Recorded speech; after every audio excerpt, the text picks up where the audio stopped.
Hello and welcome back to Socialism Sunday.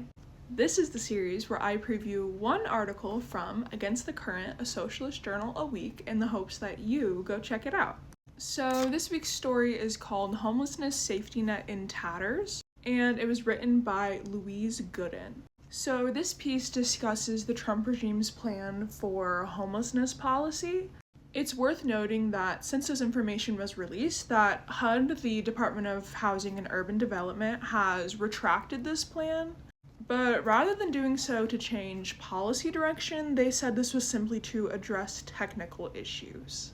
So it's still worth looking at this policy because even though it might not look exactly like how it's laid out in this story, it's probably going to be similar or at least have the same political goals as what this policy does. So anyway, this article starts out by discussing the housing first approach to addressing homelessness policy, which despite this being the most evidence-based way to address homelessness, the Department of Housing and Urban Development under Trump plans to actually take funding away from that. Instead of supporting a housing first approach to addressing homelessness, the Trump regime plans to favor a treatment first approach to homelessness.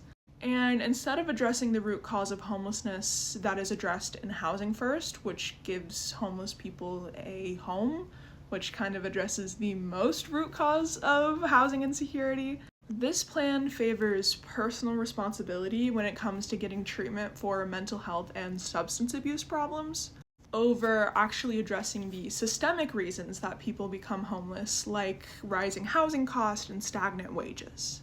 The article then goes on to give even more information, but I don't want to get into it too much because of course I want you to go read it. But eventually it concludes with a call to action. There are many awesome policy suggestions which you should go read, and it also encourages us to abandon victim-blaming narratives when it comes to discussing housing policy and our homeless community members at large. Finally, I want to read to you a bit from the last paragraph of this story because I think it really encapsulates the author's entire message. She ends with a reminder that people experiencing homelessness are human beings who need safety, support, services, and stable housing in stable communities.